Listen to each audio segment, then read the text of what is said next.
Topic po natin, high blood pressure. Magbibigay tayo ng mga tips, around 14 tips. Paano ibababa ang blood pressure sa natural na paraan. Who knows, baka matigil pa natin yung gamot natin. Kung di naman kayo ganun ka-high blood, baka makontrol na ng walang gamot. Or kung may gamot kayo, at least mabawasan natin ang gamot ninyo. Medyo bago itong mga tips na ituturo ko po sa inyo. So, mga new tips to. So, ang normal blood pressure, 120/80. Siyempre, pag 130, 139, medyo mataas na yan. 80 to 89, mataas na yan. 140/90 higher, mataas na yan. Pag 180/100, sobra taas na to. Ito kailangan na ng gamot. Pero pag nandito pa lang 140/90, lalo na kung wala ka pang sintomas, baka makuha pa natin to. So, bilang internist at cardiologist, ito talaga yung lagi namin nakikita. Okay? Minsan, ang high blood, tridor walang sintomas. Pero yung iba, sumasakit ang batok, hirapan huminga, sumasakit ang dibdib, parang malakas yung pulso, irregular heartbeat, o napapagod. Pero yung iba naman, wala naramdaman. Ang mga bagong datos ngayon, dati, ang may high blood, 25% ng Pilipino, 1 sa 4. Pero lately, nagulat tayo, umabot na sa 37% ang may high blood. So, 1 sa 3, ibig sabihin, parami ng parami ang may high blood na kababayan natin. Bakit? Siguro walang pera pang check-up, wala siyang makuha libreng check-up, o wala siyang pera pang bili ng maintenance sa medicine. Lalo na marami, kahit mura maintenance medicine, mura lang amlodipine, mura lang losartan, pero hindi sila nakaka-maintain, hindi sila nakaka-check ng BP. Try natin tong 14 home remedies ko na bababa ang blood pressure kahit walang gamot. Yan, bibigay tayo ng tips. 14, number 1, regular exercise. Okay, may pag-aaral, maglakad lang kayo 30 minutes a day. Nakakababa na ng blood pressure. Mas mahaba pa sa 30 minutes a day, mas maganda. Kasi pag maraming exercise, lalakas yung puso, lalakas yung mga ugat natin. Mas efficient ang pumping ng blood. Baga sa kotse, lagi mo ginagamit yung kotse, mas hindi siya magasto sa gasolina. Pero kung bihira mo lang gamitin yung kotse, may katok yung kotse, lagi may sira, ay mas magasto sa gasolina. Paano hindi siya efficient? Number 2 is reduce sodium intake, bawas sa alat. Merong mga tao tinatawag na salt sensitive. Ito, bago po to. 50% ng tao, pinanganak sila, sensitive sila sa salt. Ibig sabihin, pag kumain sila ng maalat, naha-high blood sila. Pero may ibang tao naman, kahit kumain ng maalat, hindi sila na-high blood. Pero alam ko sa mga Pilipino, maraming salt sensitive. Kaya, pag binaba mo yung asin sa kinakain, less fast food, less restaurant food, mas bababa yung blood pressure. So, mas healthy seasoning ang gagamitin natin. Imbis na toyo, patis sa nilaga, siguro kalamansi na lang, o suka na lang, o hot sauce na lang. Less asin. Bawas din, number 3, sa alcohol. Alcohol kasi calories din yun, nakakataba. So, less alcohol, mas nakakababa din ng blood pressure. Number 4, maganda ang potassium-rich foods. Diba sinabi ko sa iyo, hindi maganda ang maalat. Yung mga delata, yung mga tuyo natin, daing, mga instant noodles, diba? Bawas doon, di mga fried chicken, sa fast food, maalat yun. Ito, mga potassium-rich foods, ayaw natin ng sodium, gusto natin potassium sa gulay at sa prutas, nakakababa ng blood pressure. High potassium foods, vegetable, green leafy vegetables, tomatoes, sweet potato, kamote, okay rin to. Prutas, melon, watermelon, avocado, orange, pwede rin. Low-fat milk, isda. Yan, meron dito. Mga ibang picture natin. Ano ba to? Oatmeal, pwede rin oatmeal, pambababa ng cholesterol. Number 5, natural way, bawasan ng kape.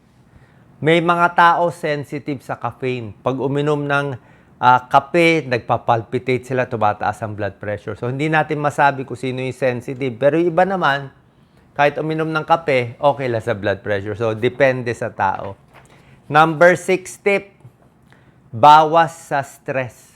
Ang masamang stress, yung chronic stress, ulitin ko ang nakaka-high blood na stress, hindi yung na-stress ka, ginulat ka ng kaibigan mo, o napagod ka lang sa araw, o may nakaaway ka lang sandali, o lumamig na ulo mo. Chronic stress.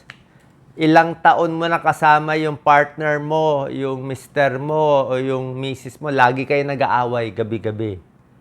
O may problema kasi negosyo, ilang buwan, ilang taon na, laging lugi, lagi kang puyat. Yung chronic stress, tuloy-tuloy, yun ang masama.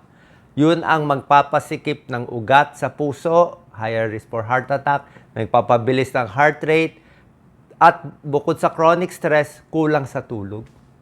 Pag kulang sa tulog, mas high blood. Siyempre, pag stress ka, hindi ka makatulog. Di ba? Ano panlaban natin dito sa chronic stress? Number 6, may pag-aaral, makinig ka ng mga YouTube music. Maraming music dyan, yung pampakalma. May music pa kang pamparelax, pampababa ng blood pressure. I-try nyo. Actually, may pag-aaral yan. Relaxing music, nakakakalma. At bawas stress, baka magulat kayo sa tip natin, work less. Okay? Less trabaho, less stressful, mas mababa ang blood pressure. Huwag naman sobrang tamad, di ba? Pero yan nga problema. Siyempre, pag less ang trabaho, less ang kita ng pera, may stress ka rin.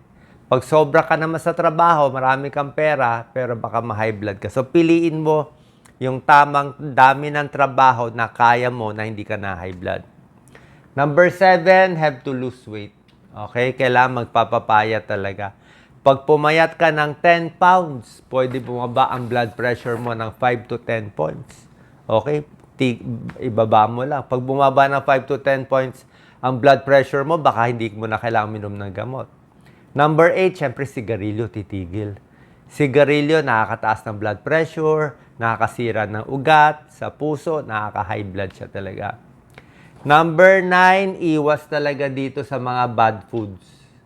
Ito mga salty natin. Ito mga bad foods, mga sugar, salt, pati mga matatamis kasama na rin sa unhealthy foods Marami kasing matatamis, soft drinks, donut, yung mga dessert natin, ice cream, at refined carbohydrates, mga kanin, white rice, white bread, nakakataba, nakakataas ng blood sugar, nakaka-overweight, at nagkakos din ng high blood. Okay, kaya may pag-aaral, less carbohydrates, more protein sa isda o sa tofu, mas okay sa blood pressure. Number 10, to mga berries talaga daw very healthy. To mga berry. Ito berry. Basta berry, kaya lang mahal nga ang berry. Meron lang tayo Baguio strawberry. Sa ibang bansa, kung kayo nagtatrabaho doon, makakita kayo ng blueberry, cranberry. Sobra daming polyphenols, antioxidant, talagang proven. Less stroke, less heart attack, less diabetes, gaganda blood pressure. Mababawasan pamamaga sa katawan. So, itong mga berries, sobrang healthy siya talaga. Number 11, mental health, kailangan maayos. Okay? Meditation, prayer, at deep breathing exercise.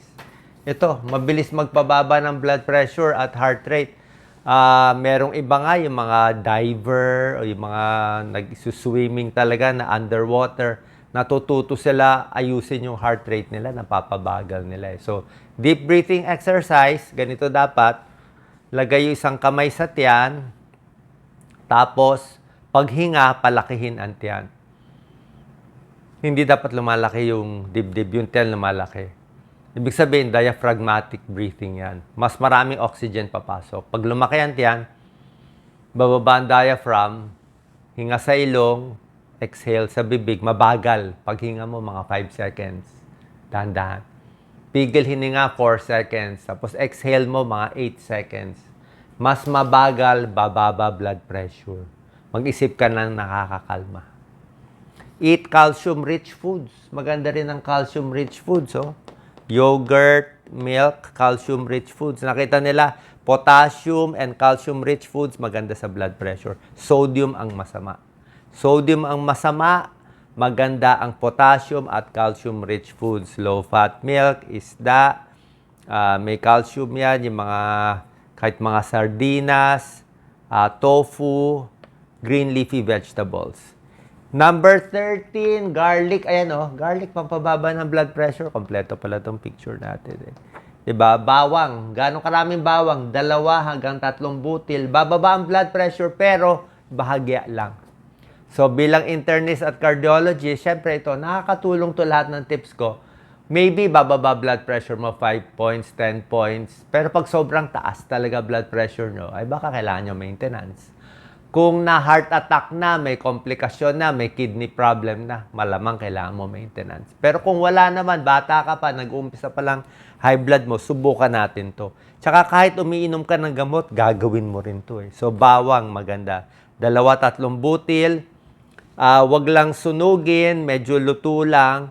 Pero wag din masyado marami, baka sumakitan tiyan. So after meals.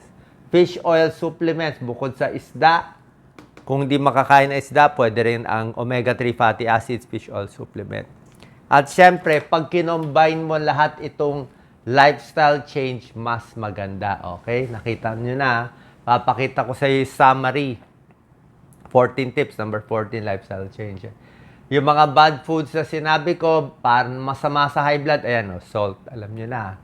Tingnan nyo maigay, mga pickled foods, super alat. Instant noodles, di ba? Recommended natin per day, 2,000 milligrams lang isang noodle, halos 830 na. Alam mo, may fried chicken na. Hindi ko sasabihin na yung brand. Yung fried chicken, 1,000 milligrams siya. Ang dami niyang breading. Ang sarap. Ganun pala kaalat, kaya masarap. Processed meat, talagang inalatan siya eh. Hindi lang may preservative, higher cancer risk. Masarap pero konting-konti lang. Paminsan-minsan lang talaga. Nakaka-high blood. Pizza, alati. Bawasan yung topping. Hot sauce na lang. French bread nga, actually, medyo salty din pala siya, no? May mga salty na bread, eh. Ketchup, maalat, ha? Ketchup, soy sauce, peach sauce, teriyaki. Tapos yung, siyempre, favorite natin, bagoong, patis natin. Caffeine. Depende. Pag caffeine sensitive ka, pwedeng tumaas. Pero pag hindi ka caffeine sensitive, okay naman yung kape. Alcohol, sinabi ko sa inyo, bawasan. Bad habits, bawal din umiri pag may high blood. Lalo ma-high blood, baka ma-heart attack. Kulang sa tulog, sinabi ko sa inyo, di ba? Ma-high blood ang kulang sa tulog. Kulang sa exercise, dapat mag-exercise para bumaba blood pressure. Alcohol, bawasan. Salty, unhealthy foods, di ba? Sigarilyo, sinabi ko na sa'yo. Mental health and stress. Para bumaba blood pressure, makaiwas sa heart disease. Malungkot sa buhay.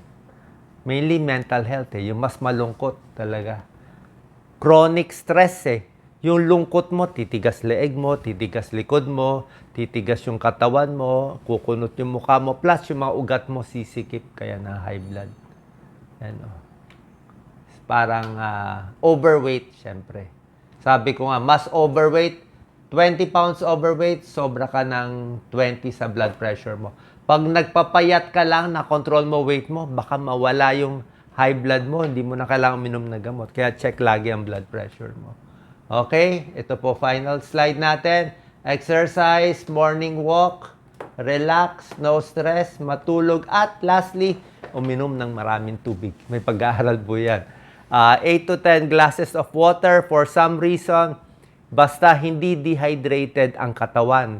Pag dehydrated ang katawan, hirap ang puso. Mas naka-heart failure pag dehydrated. Pag kompleto sa tubig, 8 to 10 glasses, kalmado yung puso, mas bababa din yung blood pressure. Maraming salamat po.